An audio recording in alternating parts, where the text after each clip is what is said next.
episode of the Three Wise Guys podcast. It's your boy Arya. I'm here with Dolapo. I'm here with Luke, and we're here with Davin. Say hi to Davin, everybody. Hello. Hi. So how old do you think you have to be before you get rid of the "It's your boy Arya"? Like how many years do you think? I mean, if the viewers would like to engage with our podcast and tell me how sick and tired they are of hearing me say your boy, I will do that. You know, I think it's gonna take some intervention, and we need some engagement, and maybe then I will change my hard ways. Yeah. That seems reasonable, right? I mean, sure, but we need you guys. That's what we're trying to say. Yeah, but we're sick and tired. I know you guys are sick and tired. Maybe I'll try something else next time. I was gonna say, like, it's your warlock, Arya. Oh my! I wish I did not bring. It's like I was gonna say, like, you know how like earlier you were talking about the word of the year being demure. It seems like there's lots of like new slang, but there isn't like a lot of new slang about like addressing your like male compatriots. I am following. Don't make fun of me. Like, you know what I mean? Like, it's like your homie, your guy, your dude. You know what I mean? Like, there's no like really evolved. Your bros. Is there a new one? Like, I don't. I mean, if you were to create one, what would you say? If you had to pick Jabroni. Jabroni. No, Jabroni's old. Jabroni's old. I'm down to bring back Jabroni. We can bring it back. Yeah, I can bring it back a little bit for sure. Well. So yeah, that's old. But what would be new? Yeah, that's a good question. I don't know. Yeah, I want to know what's going on to that creative mind of yours. I was telling you guys like how, you know how like Sarah was like, we should be the lads because it's like Luke, Arya, and Dolapo. But then like we have like at work, there's like these three older guys who like, sorry, not older guys. If you guys watch this, don't pull me into an HR meeting. You're not much older than me. No. These more senior guys, position wise, you know, my managers that call themselves the lads. So I'm like, I don't want to be called the lads. We're too young for that. I know girls. So girls took on Squad very recently. Squad? Yeah. Squad. Like girls. No, I'm saying girls did that. So we need we need our own innovation. No. Lads is not it. All right, I'm bringing back. I have a proposal. It's platoon. Wait, what did they call? What about the pack? Wolf pack. No, that sounds like so. So it's like so how old do you need to be to stop referring to yourself as the wolf pack? I was going to say unironically in grade 9, like a couple of my friends called ourselves that. So please, no, really? Please, no, yeah. Luke's getting flashback trauma, and he's about to put on like 40 pounds just by thinking about this. Wolf pack. No. Yeah, well, I'm like that's like I guess you grow from wolf pack to the boys and the bros. But yeah, I don't know. That's something to think about. Distinguished gentleman is what yeah. Okay. Like we're not in England. Like, that's too like ew. It's not easy. It's not free flowing. It's not free flowing. Remember when fam was the biggest thing? Yeah. I'm glad that's fam, dog. I'm glad that's fam, not chief. Oh, we can be the Chiefs. Hey, yeah, you know what? We can bring back already Chief. Casey. We're What's already going on, Casey. Chief is good. Chief. Chief is good. What up, Chief? Yeah, we're Chiefs. We're you know what? Chiefs. We're gonna be the proponents to start bringing this back. What is the group name for Chiefs? You know, there's like, are we a flock of Chiefs? Are we a gaggle of Chiefs? I feel like the group name might be inappropriate. Like we might be culturally appropriating. Right. Okay, maybe. Dude, no, all sorts of cultures. Like, come on, like we're all ethnic here. Chill the fuck out on all that nonsense. Okay, you're taking the PC police title. Oh, council. Oh, I like that. The council. We're the council of chiefs. Wow. We're about to get a call from the government tomorrow. No, you're not allowed to call yourselves that, actually. No more, we're going skiing with the boys. We're going skiing with the council. You know? Yeah, like it's a chief council on the ski hill. What's our group chat? Right now, what's our group chat? Dads we have the dads of 416. Yeah. We can be the It's dads. funny, none of us are dads. We're not dads. And in a few years, some of our friends might actually be dads, so maybe we have to retire that title. There will always be dads. Anyway, speaking of distinguished gentlemen, you know, a group of people were considered a distinguished gentleman. Knights. So Lord, we were actually lords. Lord, you're right.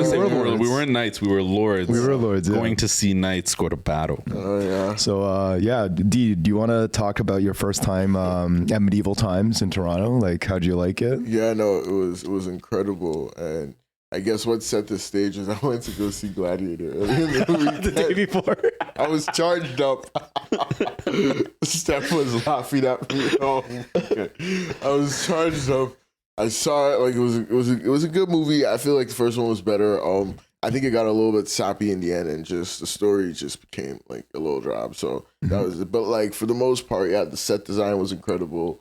And so it was great. Like it was pretty good acting for the first half of the movie. Okay. Just second half I didn't like, whatever. So charged up from that. Sunday we get to this is last Sunday. Times. This is last Sunday.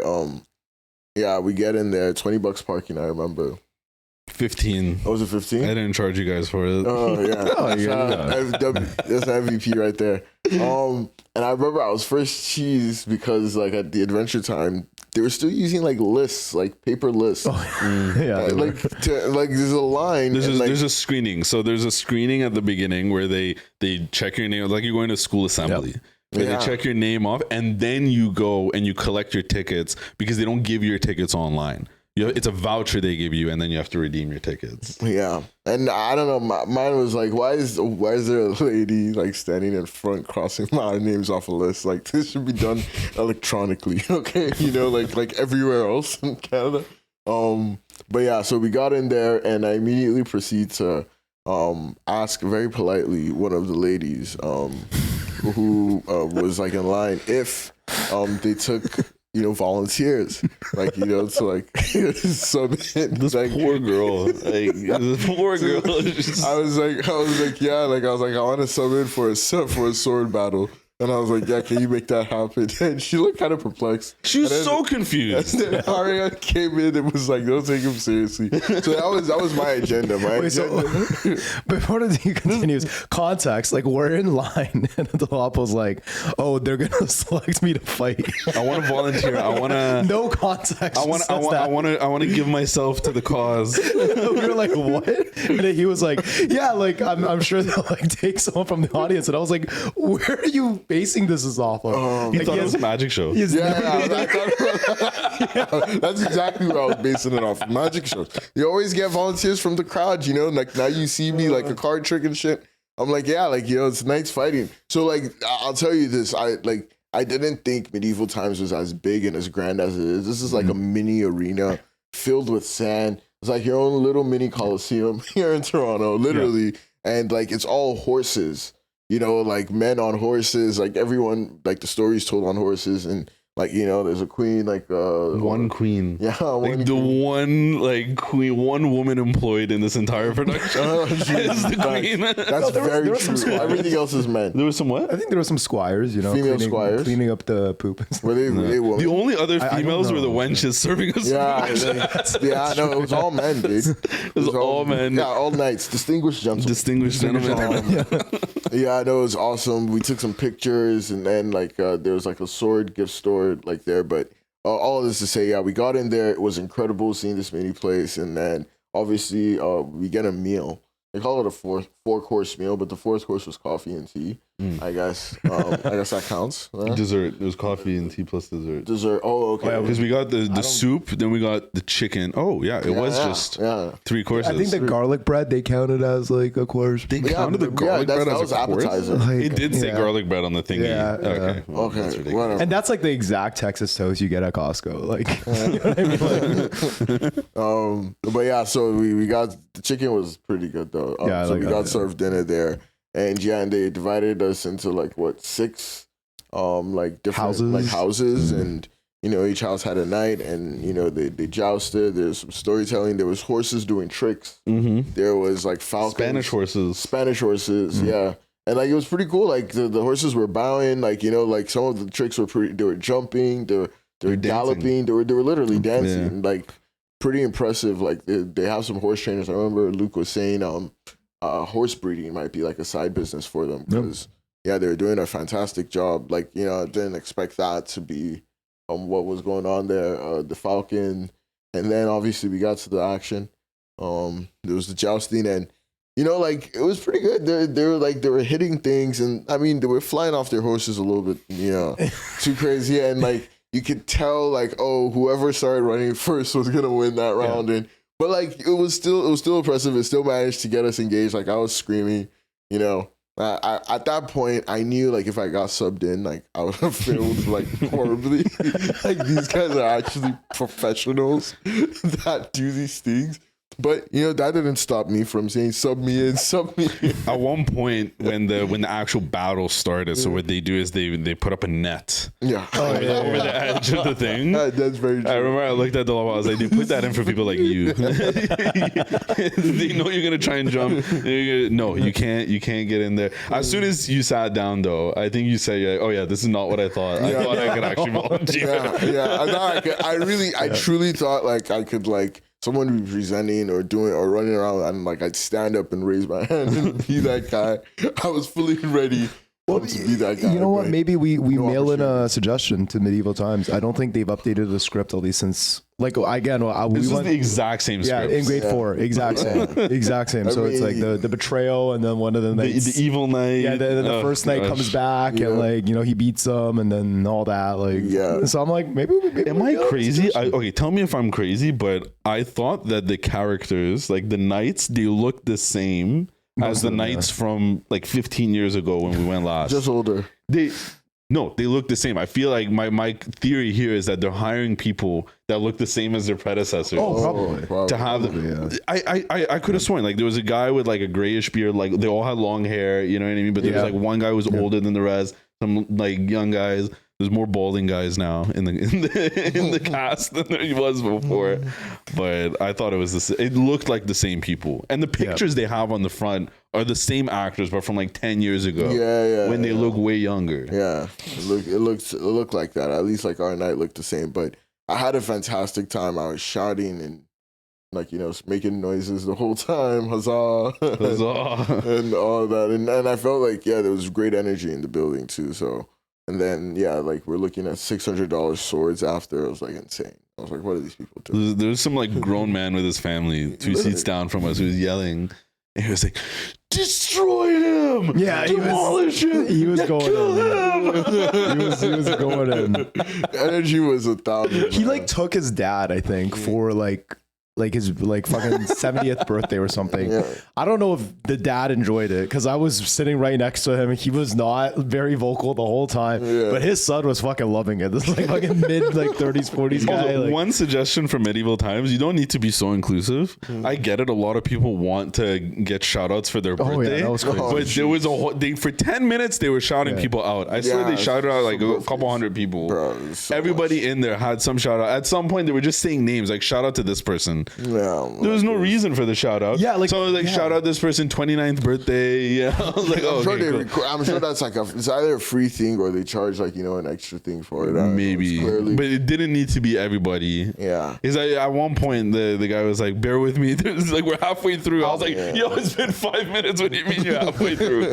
I will say this. We because we went to Medieval Times, like we inspired a bunch of my coworkers to go because like on last Monday, like a bunch of my coworkers went on Friday this week, and like on Monday they were like, what did anyone do over the weekend? I was like, I went to Medieval Times. So I remember, and a lot of them went. But I'll say this, I regret this because they had apparently beer mugs that were horns. I was like, oh man, like I actually like, man, I regret that. Like I should have bought one of those. That would have been cool. Like a nice little like horn beer mug. I mean, it's probably gimmicky and probably costs like $80. Like, I don't know, like I'd be here for it. It's part of the experience, but it was a great time. Like, like for adults, for young people, like you go there and like just be in it. Be in the moment. That's what you got to do. So shout out to Adventure Times. It was great going with you guys. And we got You're officially a Torontonian. You got to go to Medieval Times. I think once if you live in the city. At least you've done the trifecta. You've done you've done like a CNE. You've done like a couple games in Toronto, and then you've done Medieval Times. You've been to the ROM. You've been to AGO. It's like what else is there at that point? What else are the staples? I haven't gone to the Hockey Hall of Fame, and I still want to go. I still want to do that. I've never done that. We'll go there and we'll report back to the audience. But it's like one of those things where I always say like there's people that you go to with like certain events, and it's like a value add. Like for example, going into any sort of like sporting event with Dolapo as a value add because he just says hilarious shit. Like I remember like we're sitting and then our night comes out and we have the black and white night and Dolapo's like, man, I'm not feeling confident about a guy. Like, again, like looks like he has arthritis. There's no need to buy into this show. We all know it's like a show, but like the fact that like, you know what I mean? It just makes it so much better. At one point our server came up and she's like, you guys are really in spirit. He's like, yeah. Well, there's kids like down there like, oh, what is this? Like, this is so lame. I was all for the experience. I was like, like, you know, why not? I don't know. I had fun. I was a kid. Little kids out there. But last night, speaking of horses, I was at History. I didn't know this. Right next to History. Oh, sorry. Okay. Never mind. You said speaking of horses, you said History. So there's something with horses coming up after History. Yes. Okay, cool. Sorry. I was confused for a second. There's a champion. You thought I was just going to be like, speaking of horses, History. I went to History. I was like, what does History have to do with horses? You went to a concert yesterday. There's a champion, what's it called? The horse betting thing right next to History. Oh. And I didn't know this, but like we came out at the concert at like 11, 12. There were bear mans in there, like betting on horses still at like fucking 12 at night. And I was like, what is going on? And then like we were thinking about going in there, but then like all these like they were just giving us like dirty looks, and I was like, man, like how like could they be betting on horse races right now? I guess like there's probably like horse races going on in like the U.S. in different time zones and stuff, all across the world. But like, they're all on a screen. You can pick different regions and you can bet on horses from different regions. But it's like, it's crazy to think about, like, you know, like we talk about alternative investment. It's like, okay, we're going to get like crypto, or like, you know, we like the craziest alternative investment we might go into is like, you know, Pokemon cards or something like that. Meanwhile, rich people are like, yeah, I might like buy a horse. You. Okay, buy a horse. I thought you were going to say a horse betting is an alternative investment. No, like, because there's like all these guys who bet on the horses, right? Yeah. Like, they're just like, because it's like they're at the bottom of the ladder. It's like the guys really making the money in all of this horse racing stuff is the guys who own like all the stallions and like all that stuff, right? Like you don't even think about that world. Like guys who own ranches and all that, like those are super rich people. So super random thought following that is what's his name? Dean, Kasim Dean, Swiss Beats. Okay. Yeah. He owns. Sorry. Why did you try to use his Govey? I forgot. No, because I did not know his government name. Yeah, just call him Alicia Keys' husband. Yeah, that might have been easier. Whatever. By the wayside, he has camels, racing camels in Saudi. Yeah, racing camels. Racing camels. So you talk about racing horses. There's some Saudi uncles and like, you know, Emirati like billionaires and Arab billionaires that just own like racing camels. And like apparently his team is good, and like, you know, his team is like he owns like a racing team, and like, you know, like his camels, and we will find the article and we'll share it. His racing camels, like, you know, like the team's valuation's gone up, like it's got a couple million now. See, that's cool. Yeah. So when you talk so about cool. like just being so rich that you're doing you're doing some crazy, you're buying the most random shit, you know. And but see, I'm saying that guy deserves his money because he's actually using it for like creative things. Like I hate I think it's so boring when like people get super rich and then they just buy like residencies in Vegas or like, you know, he has the Iron Man house too. Iron Man? Oh, really? Yeah, Razor. He has that. Like, okay. That's so cool. Like, you know what I mean? Oh, yeah, that is true. He spends his money. Yeah. That's cool. Like, you actually spend your money on cool and... I don't know if you saw this, but Airbnb is doing this new thing called like... And sorry, I want to go loop back to history, which is why I even started talking about horses. But like, we're so good at tangents, guys. There we go. We'll come back. But I don't know if you guys saw, Airbnb is doing these things called experiences now. So you can stay at like the Charles Xavier house, or you can stay at like the Bikini Bottom, like fucking Pineapple House, etc. But one of them is like it's like a gladiator experience where you can go and like you can train in the arena and like do all that. So like, you know, like I might be down for that. That might be a place to put some money. I'll tell you this. I actually, for Black Friday, I bought myself a gladiator game on my headset. So I haven't played. Did you actually? Yeah, I did. It was Steph that told me because I told her I wanted a sword. She did say like go get you like a horse game for your VR headset. Yeah. She was like, she said, so I got that. I haven't tested it out yet. I'll test it out. It doesn't have the best reviews, but I was like, whatever. So horses. But yeah, I'll start with that, train for a bit, and then we'll do the real experience and we'll go for it. I love it. Full send. All right, like goals for 2025, we will ride horses, and we will maybe do sword training? We're going to a shooting range. Yeah, too. Shooting range, horse training, monster truck rally. Yeah. So there's a bunch of guy shit that we've been thinking about earmarking, doing, and we just got to try and make that happen. Now I'm convinced I would really enjoy a monster truck rally. Like I remember like being young and seeing those and be like, why would people want to go? If anyone out there, has access to any of these facilities and you want to sponsor us going there, you can just hit us up. We'll go. We'll do a video. We'll do a video for you. Yeah. Well, we're content creators. UGC content. Really good rates. Really good rates. Yeah. Jesus Christ! Who would have thought? 2020. So how was your show? Oh yeah, so I went to see Marianas Trench with Arya yesterday, and on the way there, I was like, do you think we're gonna be like the only young Asian people there? And luckily, because it was Toronto, it was very very multicultural group, but really really awesome concert experience. Like obviously, like it's a combination because like these guys are like artists that like me and Terry specifically when we were in high school, like we'd play guitar together and we would like sing their songs and all that. So like. We went, they had really good like vocals and like, just like, I feel like I always really like it when artists like are just good performers. You know what I mean? Like they have a good voice, they know how to play instruments well, they have good stage presence. And I think like a lot of that is not lost nowadays, but people like really go for like extravagant like sets and like, you know what I mean? Like stages that transform and all that. But I think like there's a lot to just like an artist that can work the stage. You know what I mean? And has a good control over their voice, can engage with the audience. It kind of reminded me almost like of the Common concert. You know what I mean? Like no fancy stage design, just, a guy up there rapping, doing his thing, engaging with the crowd. So really, really fun experience. But I was going to say this every single time me and Terry go and do something, just me and him, we are always mistaken for a gay couple. Really? And we, there was like, so we were at the Can't floor. believe that shit. Every single time. We were outrageous. We were at but you know what it is? It's that area and like Asians. Maybe. Yeah. I get that too in that area. Oh, yeah. I get that too. I'll tell you something. We can debunk it a little bit later, but at the party, someone thought you and your brother was a gay couple. Wow. They look so much alike. Oh, man. It was an honest mistake. Okay, but who? Huh? But who? Who? Who? I can't disclose that on camera. On camera. Okay.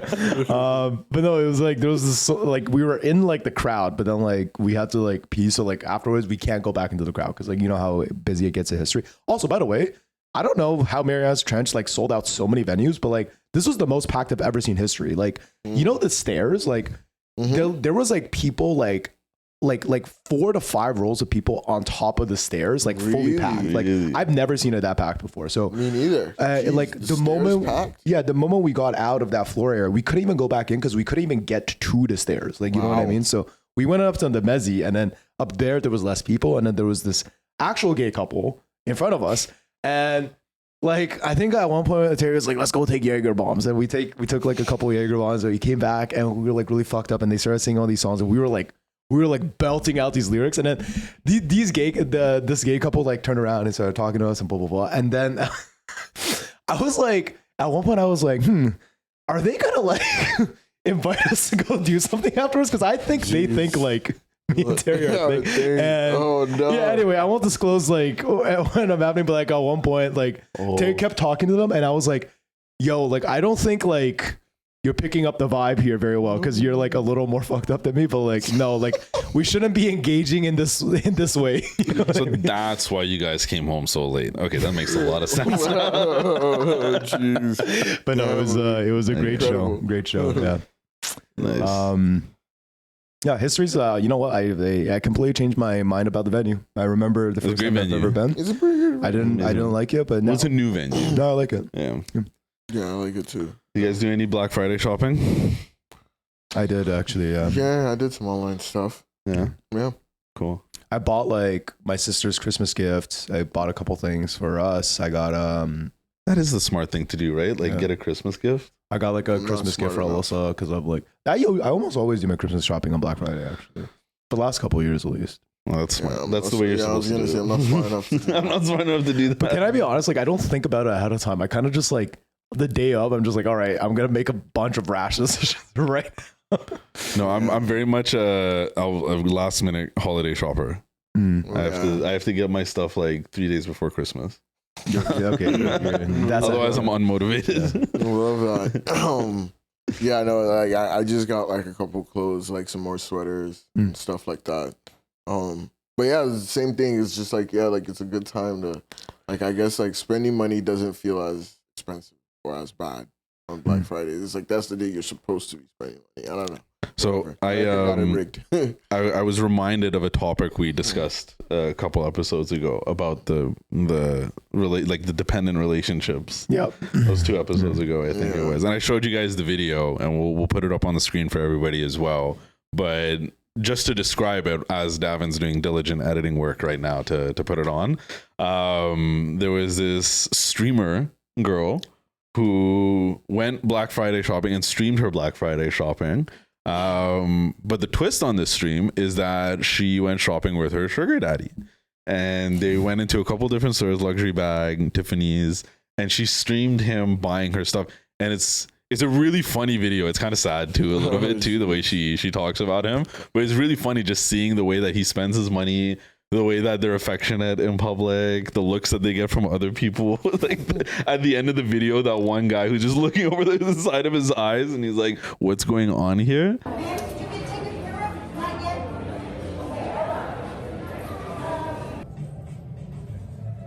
It's about if you want me to have them. It's not about that. We're gonna take those. Wait, I feel like I'm gonna cry. Did you show me? Wow. I'm obsessed. Terry, you have no idea what you just did. Thank you. No. I know, and I've been wanting it for so long. That's what you said. You guys. Oh my god. I can't even believe it. Congratulations. Thank you very much. Thank you so much. Happy holidays. Oh my god. She's helping the customers that are buying shit. He said, where does she go? To the people that are fucking paying. Come on, Terry. I'm gonna start asking other people's boyfriends to buy me shit at this point. Love you, Terry, but come on, bro. You were talking big game, and then we get onto the field, and suddenly you're underperforming, which is fine. I'll pay for my own fucking bag, but I want to leave with a fucking bag. I love you, but you know. Oh, I don't fucking work here. I'm sorry. I'm waiting for somebody that does. Yeah, I'm in the same boat. My sugar daddy isn't paying. Yeah, my sugar daddy's here. Look, wait for him to come in. He told me he was talking big fucking game, right? Get in here, suddenly. I don't know if I like it. It doesn't matter, bitch. It's for me. It doesn't matter, bitch. It's for me. Okay, let's get that in the spot. Let's do it? Really, sweetie? Stop. Let's just get that. Really? Yeah. Are you sure? Yeah. We don't have to. We can walk out right now. We'll go ahead and get that. Okay? You better get it while he's saying yes. Yeah. We'll go ahead and get it. Yes.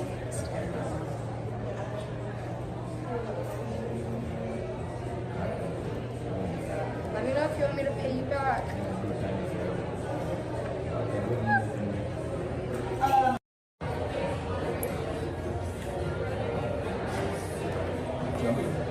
She's excited.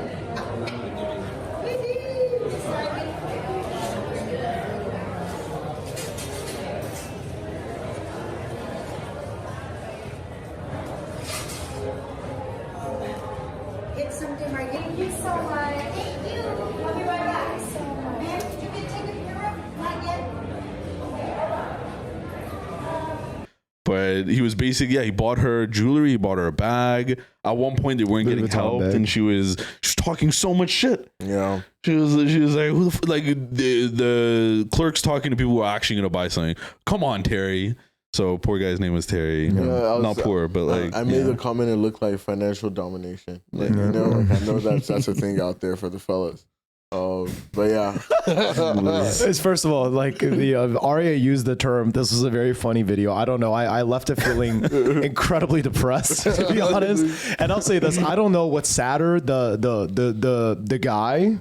Because it's like, first of all, I'm like, I don't know what's sadder, if he has a family and like he's divorced, or he's just single and he's old and he's doing this. I don't know what scenario sadder out of those two. And I'm like, or the girl's existence, because I'm like, obviously, like she's extorting this guy. Like I wouldn't even call it shopping. She's fucking extorting this guy.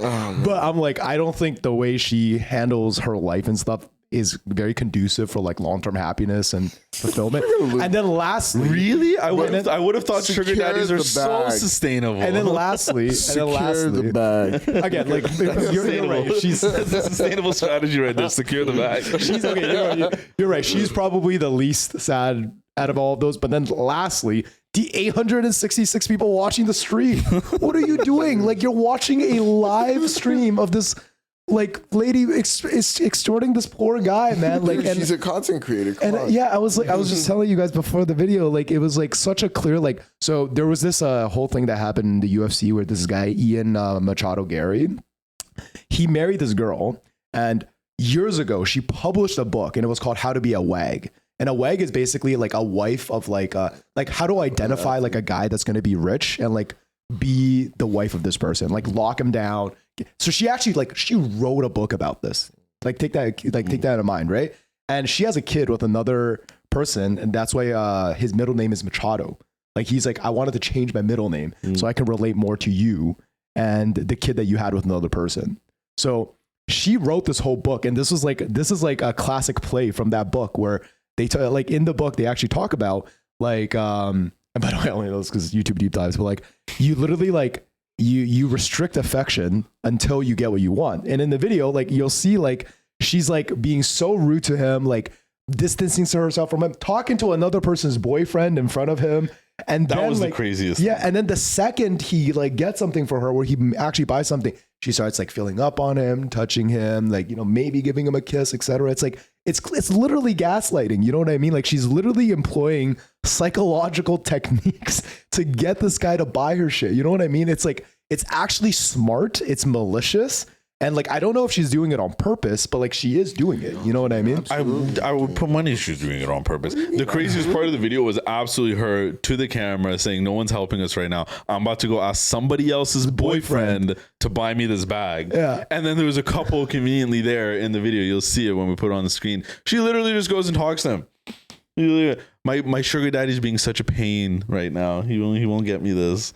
Yeah, I know. It's a, you know, that's like a profession. You know, like you're saying she's one of the goats. She's like the LeBron of sugar babies. I don't know about the goats, but like on her tax forms is like self-employed sugar baby. Yeah, no, like come on, absolutely. There's like, you know, there's like a group of them now, and like that's kind of, you know, that's why she's streaming it. She's like, yo, like this is me actually working. All these other girls, like whatever. Blah, blah, so the real question here is, if we're chiefs and a group of chiefs are a council of chiefs, what is a group of sugar babies? How do we refer to a group of sugar babies? I got you. You got us? Okay, cool. A pile of sugar. A pile. A pile. Like here that. Comes the pile. I had it. The pile. And you know what? It's funny because they all like, you know, they're all gonna be designered out, like, you know, bag out, like, you know, interesting lips and all of that too. So interesting. Calling all her friends like, hey girlie, you want to go out on the town with the rest of the pile? I'm stereotyping, like, I don't know, there's beautiful women all around the world. There's just beautiful women all around the world. That's a great the sugar babies all around the world. No, basically, but like, Arya's like, this is funny. Luke is like, this is depressing. And Dolapo's like, get me out of this. Dolapo's like, how do I buy an ETF for this pile of sugar? You know what? That's something to look into. I 1000% am thinking that. Thank you very much. We're going to do the Sugar Baby Index, and it buys all the brands that sugar babies extort men to buy. Yes, we have a constant stream of data that tracks their purchasing habits among this specific demographic. Exactly. And we build an ETF around it. Bro, absolutely. And that would depict, like, you know, recessions and stuff. Like, yeah, when sugar baby index is low, all right, disposable income's gone, boys. Yeah, I'm actually gonna start the sugar baby angel investment fund where I actually train sugar babies on how to extort men and then take a cut of them. Right. And I might do things like initial investment. I might help her get some surgery, like if she wants that, and then I get part of the cut. That's absolutely the pipeline. They find some girl with potential, take them to Colombia, do the thing, and get the back. Dolapo, you're making it too real. No, it's not a joke. We can't be talking. Now you're making it too real. This has been real the entire time. The entire time, but no, incredible. Oh man, but yeah, it's but I like a pile of sugar. That's great. That's a great. It's just like, it's also just like, man, like, I don't know, like, how do you become that type of person where you're just like, I guess like you're just really attractive, so people treat you nice, and then you just expect that type of behavior. Like, is that what it is? It's like I guess I just didn't grow up hot. Yeah, I think, and I could be completely wrong, but this is just like me going out on a limb here. That's always great. Woman probably like from a young age, I imagine from puberty, like starts to compete on like how many suitors do I have? I imagine, like, you get what I mean? Like, how many dudes are talking to me? What are the quality of the dudes talking to me? Like, do you get what I mean? Like, okay, like so, like in the sense of like girls are like, yo, like one of the dudes talking to me is buying me designer bags. What are the dudes talking to you doing for you? Like, you know what I mean? I'm imagining that. And so, like, in that sense, like, that girl with the sugar baby, like, they're just like elite players. And like, they've made that the center of their universe. The same way some men make, getting women and how many women they've slept with, like, like the center of their universe. Some women probably do. And women being smarter than men in typical fashion have found a way to like monetize they got their Supermax contract. Yeah, and men, we're just losing our money by like making it. So I don't know. Maybe. I feel like there's like those pillars of like what makes up a virtuous human being. Yeah. That. And then there's also like your vices. Yeah. So like I feel like she's just like fully into that vice. Like, exactly. So gluttonous, so greedy. So greedy. Yeah, that's a She was really eating the role. Oh yeah, she was really eating the role. That's a really good way to put it. Where like you're not even looking at the 7 virtues. The 7 deadly sins become your virtues. Where you're like, I'm not gonna practice the virtue of patience. I'm gonna practice the virtue of greed, or like, and it works. Yeah, that's the works is in short term. It pays off. It pays off. It pays off. It's lucrative. Dude, going off of there's results. There's results. Going off of our last like episodes, like from like a religious standpoint, they would say this is the end times because these sins are now the virtues that are, like allowing you to succeed in the world. Like that's what that's a part of Revelations where it's like, the devil will come down, everyone will worship the devil, all the sins of the world will actually reward you, but you must stand strong in your faith. Up until I saw that, I never really considered the weight of Black Friday for these like sugar daddy, sugar baby relationships. It's actually it's a huge holiday for them, I guess, like at this point. It's this is like their joie de vivre. Like this is what they wait for all year. There's fully men that Black Friday they're buying gifts for their whole family and they're buying gifts for their mistress. Like, you know what I mean? Like it's like a thing. Like absolutely. I think the comments on the stream too is like, does this man have a family? Poor Terry. Yeah. Terry most likely has or if not, like divorced like wife and kids. Yeah, Terry looks like once or twice divorced. Yeah. It was. Oh my god, they were kissing on the video too. Remembering that. It wasn't even a kiss. It was like a peck. Hey man, like it goes a long way. Cool. You know what? You're right in the sense too of like it's even sadder because he doesn't know like what a stream is. He has no idea. He doesn't know like he's kind of being like exposed to the world in this way. You know what I mean? Like there's no like again like there's like implicit consent and things like that with videos and things are really confusing nowadays. But it's like even worse when like he doesn't even know. Like I don't think Terry knows what a stream is. No. The question is, does Terry care? Terry does not care. Terry knows he's being recorded. Camera, yeah, he sees the camera. Terry just doesn't care. Oh, fair. So in other Black Friday news, figured you guys might like hearing a couple of these. Online sales reached a record of $10.8 billion. That is a 10.2 increase from last year. Yeah, I was completely online sales this year. Yeah. I think I don't know. But that's the way. It's so much easier. Do you mind asking if it's like just within the Black Friday, Cyber Monday span? I mean, Cyber Monday hasn't even happened. Cyber Monday hasn't even happened yet. So this is just like Black Friday specifically. Yeah. Because I was gonna say one of the things like we were talking about like in our agency is like, because obviously like I do a lot of the Black Friday pricing for a few of my clients. So like we were planning this like 2 months ago ish. Like we were talking about like what the deals would be, what the bundles would be, what the key offer, blah blah blah. But the one thing to like at least from a marketing standpoint, like Black Friday is not really like a thing anymore because there's no real authentic discounts where it's solidified to only like 1 to 2 days. Because if you think about the essence of Black Friday, it's like, I think the history of it comes from a standpoint of like, you want to clear out a lot of old inventory in time for like the holidays, right? So it's like one of those things where you clear out all your external inventory, people come in stores, they get rid of everything, and then you bring in all the new stock for holiday shopping and things like that. But now the shopping seasons are so extended. Like people start doing Black Friday sales sometime in October. Like it's called Black Friday month. Sometimes people do like, what's it called? I've seen like Black Friday in July, like in certain cases. And like, I feel like discounts are just discounts in general now. People have like their category called sales promotions. That's always ongoing. And then for Black Friday, they just brand it as a Black Friday sale instead of just a typical monthly sale. But the best example I can say for that is like, you think of some brands that are premium brands, they just like don't do discounts. Like The Ordinary, for example, on Black Friday, they did this whole campaign where they were like, like shopping and skincare should be the same in the sense of like, it should be purposeful and intentful. So like they basically for Black Friday, their campaign is you can't buy any products today. Like you can't check out on Black Friday. So they were like, if you want to spend the day to like browse and read about our product info and how it helps you and whatever, you can come back and buy it tomorrow. Like think about it, make the right choice. All this to say, right? Like Black Friday sales, I think are kind of like, no one really does like Black Friday anymore. I don't know if I completely agree because so I like part of my day job is I work with retailers every day, right? And like leading up into Black Friday, it is a huge. I would still say most retailers across the board, not even retail, services do this too. Like most businesses in North America, from what I've seen, still celebrate Black Friday and participate. Push it hard, and we see so the company that I work for, I'm not obviously not going to give details and everything like that, but we process large amounts of transactions.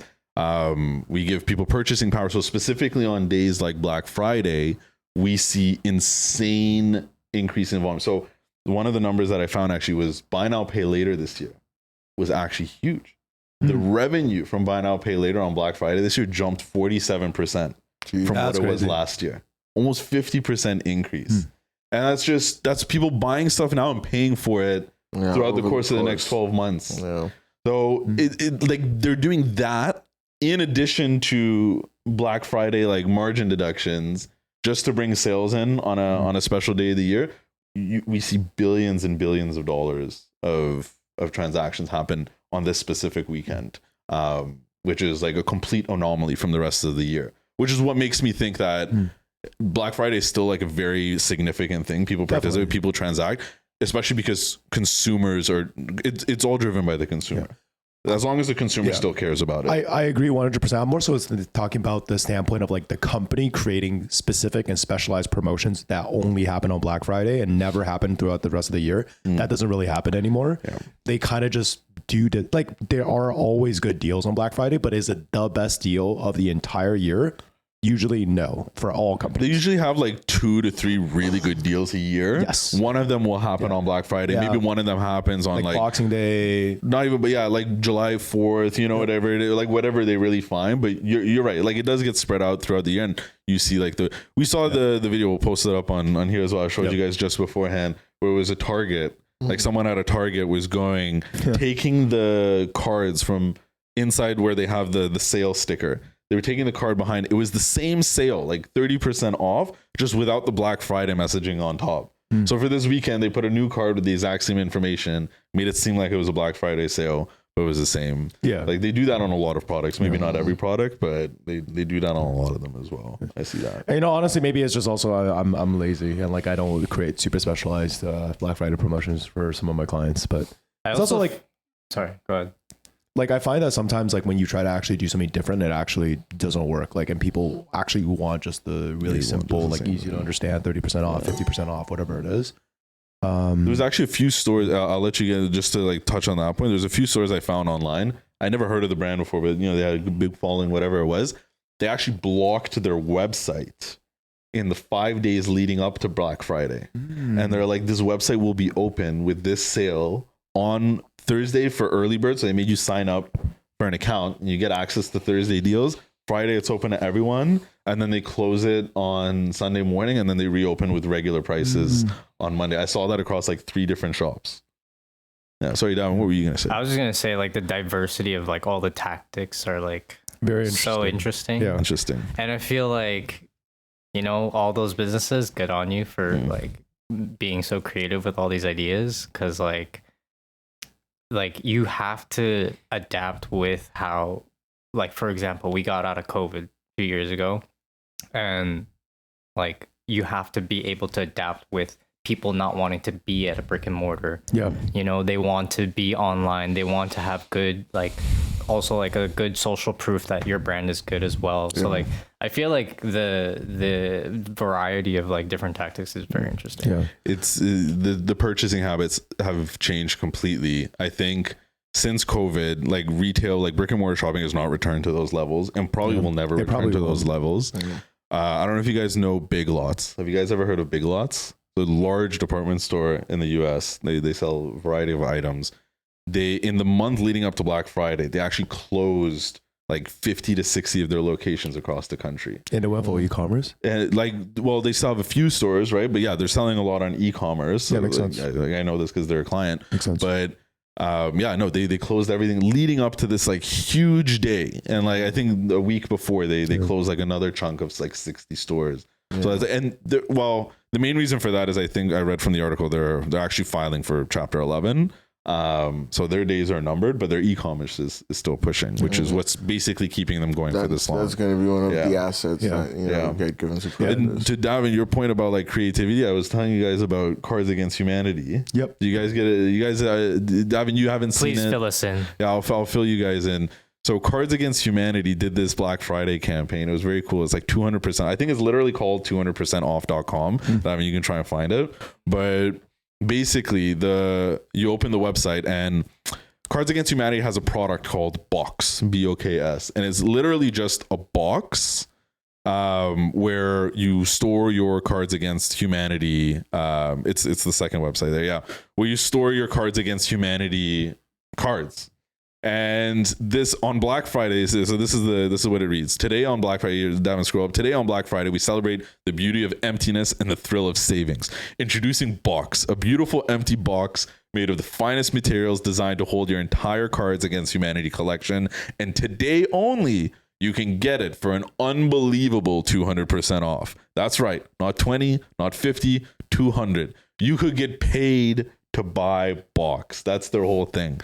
This whole site is a gimmick. If you click secure your savings, they're gonna ask you to verify your phone number with a PIN. You put it in, and then they run you through a set of CAPTCHAs. And the CAPTCHAs ask you for a few different ridiculous things. I think the first one was like it was a standard one. It was like identify all the bridges. And then it's like identify all the trucks. The trucks. And then it was tanks. But then when they did the tanks, it included like tank tops and like fish tanks and tanks, like army tanks. So you had to click. And then the next one was like identify all the assholes. So then it was like pictures of assholes, like literal animal assholes that you can pick the pictures. And then it was like pictures of celebrities, like Elon Musk was there. Like George Bush was there. Like who inspired you? Maybe our heroes, Steve Jobs, Jesus Christ. Also on the asshole thing, you're not supposed to pick Keanu Reeves or Tom Hanks either. Apparently they're not assholes, but everybody else is an asshole. And then you go on to the next one, and then there's like a Keanu Reeves final level, which I haven't gone to yet. It's actually impossible. There's probably like 100 images on this captcha you can choose from. But the thing is, you'll never get the 200%. Yeah, 'cause You're you like can't- the last level is never going to let you finish it, and then there's a button that says "Screw this, I'll pay full price." Yeah, and you click it, and then it takes you to Cards Against Humanity website. that's funny. That's So actually that was very the most smart. creative thing I've seen all Black Friday, I think ever actually. Yeah. I thought this. How was much did you pay an agency to come up with that look? good. Yeah. you tell us. It's kind of. Well, I mean, like one, like this the development of the landing page. There's like the consulting fee. They probably drove ads. They probably. SEO. Yeah. Like I actually wonder like how long they had the URL up for. They're the first 200% off. Yeah, like they. That's why they did the 200 as opposed to 200% off 100% sale.com. That's literally the URL. And I think there is already a 100% off website. I think I saw that too. I'd say like 40K. No, it makes sense. 40K for the campaign. No, it makes sense.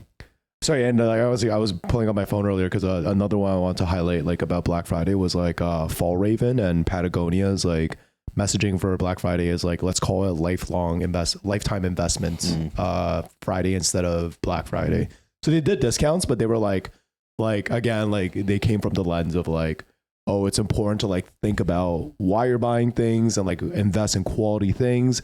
Like they're like, yeah, et cetera. Anyway, like, and I think like one of the angles is even like we don't take discounts on product development. Like we don't, you know what I mean? Like we're never like sacrificing any quality when we're thinking about like the materials for our bags and our coats and things like that. Yeah.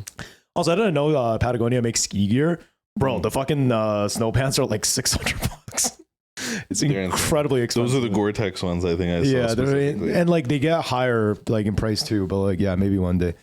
Yeah, Black Friday is cool though. Like I think you know, in general, like the shop. But here's the thing, right? Like I think overall, Black Friday and like what I was talking about earlier with the sales extending is like a longer trend where you see like all holiday shopping campaigns just become longer and longer now. Like think about, for example, pumpkin spice. That came out this year in August. They were doing code foam pumpkin spice. Like back in the day, that is a October exclusive item. But like, you know, they're starting to do that stuff in August. Black Friday. It used to be Black Friday. Then it's Black Friday week. Now it's Black Friday month. You know why that is, right? You know what I mean? It's Global just like warming. Global warming is why it is. Yeah. Now fall is happening. But in it's also August. people like consumers are like, oh, I don't want to shop now. So like, yeah, I guess. and like to mitigate the loss in like traffic, people are like, okay, we need to extend the sales sooner to these guys. Otherwise, they won't shop. A lot of seasonal businesses rely on Black Friday actually as volume to keep their business afloat, which is why it's still so important to make Black Friday an important part of the year.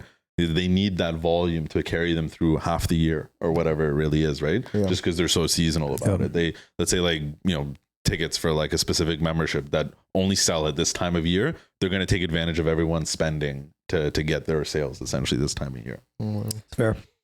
Black Friday.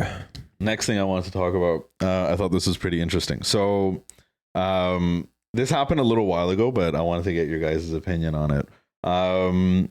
X was considering, this is Twitter. X, for everyone who's like living under a rock, by the way. X is considering charging a $1 was it a year? Yeah, $1 a year fee. I think it was monthly that they tested it out for new users beginning in 2 countries. So 2 countries. This is just like a test. So this is different than the monthly fee you pay for the check mark and everything like that. This is just apparently this is to avoid bots. To like you reduce that, like make them pay so it's like less lucrative or whatever it is. So they won't do it as much, but charge $1 per whatever, so that they can post essentially. So like if you start a new account, you've never posted before in your life, you're limited. Like you won't be able to reply, you won't be able to interact, like bookmark, you know, do all of these things until you unlock those with the $1 a year subscription, and then you can interact with people. And then if you want, you can obviously do the $8 a month for the check mark and everything like that. But this is started in Philippines and New Zealand. No, I think that's pretty cool. And it's called the Not a Bot program. I mean, like, yeah, honestly, like, I mean, it's $1 a year, so like you can understand, like, this isn't like they're not in this to make money. Like they're doing this to get more efficient, which is pretty interesting. Yeah. Apparently, one of the reasons why they chose these two countries because the $1 a year translates to $1.43 New Zealand dollars and 42.51 Philippine pesos. I guess that's reasonable for them. I don't understand why that was 42 pesos. 42 pesos. Yeah. It's an interesting tactic. Bots are a really Certainly big problem, right? Yeah. Really, really big problem. So especially on Twitter. Yeah. Like, I mean, and in any platform, like you have a website with a forum, you're going to get a fucking bunch of spam. And it's like, but why make it $1? I don't know. It's like, I guess it's just like a minimum payment. Like, you get what I mean? Yeah. Like, Can it be lower? It could be. That's a great question. So one of the things I read apparently was the cost, and I'm trying to see if it's on this article. I think I read it somewhere else. But the cost for these bots to to make an account for the bot and to set it up and everything like that is about $50, like about 50 cents. So they're cutting 50% into their revenue by doing this, and that's supposed to be what de-incentivizes people from setting up bots. So it's trying to do a proportionate to the cost of what it takes to I guess set like up a bot account. Yeah, a bot farm charges and then you can do Then hypothetical, like what if the bots just increase their cost price and then they increase their price and then there's like this whole war back and forth. Yeah, now we've created an economy. Yeah, like that's like, but that is what they want to happen. It's like now it's like you don't just create a bot. Like now it's more expensive. Now you got to think about it a little bit. You have to justify the ROI. There's a lot of people that'll like you just increase the barrier to entry, like like by like a step. So like and that like it won't get rid of everybody. You're right, but it's gonna get rid of like a decent amount. And the people that will remain will be a lot more sophisticated. That's the other thing too. 100%. So, but yeah, I think that would be part of the goal. But yeah, I think it's a good idea. I'd pay. Yeah, like it is. Like, like I know there's been the whole thing where like he's been trying to push like X as the news and getting the news. And trust me, there's a lot of like, bullshit on X and there is, and it would be great if they find a way to actually like formalize that a little bit where it's like, oh, these accounts are journalists, like, independent journalists, like the people with the newsletters and with the news. And I'm seeing that they're starting to put articles now, X articles. People are starting to write articles. Like, it would be good just to, like, so we know, like, the difference between the bullshit and the news, because that was the issue. And then I guess X was just like, yo, sometimes the bullshit is the news, but it would be great if they actually, like, do, like, some filtering and verifying where it comes from either way. Like, like, citizen journalism is great, and it would be the ultimate, like, place where it's like, hey, if you want to be a citizen journalist, or, like, this is something, like, if you're going to do that article, there needs to be some sort of like workflow. Like, yes, you can. Like, X would be the platform to do that, And so, like, yes, pay $1 for that. And if you want to post news, maybe pay $2. Well, the dollar is literally just to unlock features. Yeah, right. So it's like, you're saying like, oh, you wouldn't mind paying it. I think most people probably wouldn't. Most people probably wouldn't have a chance.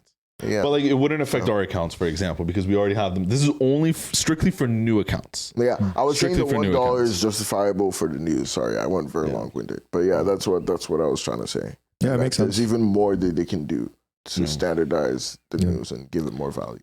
It's a really interesting way of like doing it, actually. Like, and I think again speaks to like a little bit more of like the innovative thinking. Like, there's a lot of different things you can do from like a scarcity tactic standpoint, but like, yeah, it's just like really cut and dry, easy to understand. Like, again, like the other thing too is I think like we always talk about this, but it's like if you're gonna ask someone to do something annoying or like more than they want to, explaining why you're doing it like goes a long way. So it's like, yeah, like explaining about the bots thing, like now I'm totally on board.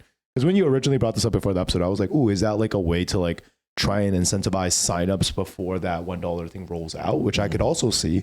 But the bot thing makes way more sense. And I'm like, yeah, now I'm like, if I can pay $1 and a platform I use becomes like all the time becomes like 6% better, I think like most people would be willing to do that. And like, this would probably be You're not even paying for it to get better. You're literally just paying for the verification side of things. It's just that's really all it is. But you're right. The externality, the positive side effect will be that it just naturally over time gets better. Because I mean, like those bot accounts that exist, which are not being charged $1, will eventually get banned, which they do. But the problem is that they just get respun up super quickly, right? They won't get banned. The new ones won't get banned. You can start a bot account. If you don't pay the $1, all you can do is watch. No, I get you. That's all you can do, right? Yeah, but what Luke's saying is the existing ones. Yeah, the existing ones. I don't know what they'll do about that. I'm saying they eventually get found out and blocked anyway. But the problem right now is it's super easy to just spin up a new one. Like literally, like as one's being taken down, probably like 3 are being spun up right now. But the difference now is that to spin up the 3 new ones, you now have to pay $3, which actually could be a big deterrent. Right. I think. And what do you think will happen to burners? Burner accounts? Yeah. That's interesting. People would pay the $1 for a burner. Like, I think you would 100% pay the $1 for a burner.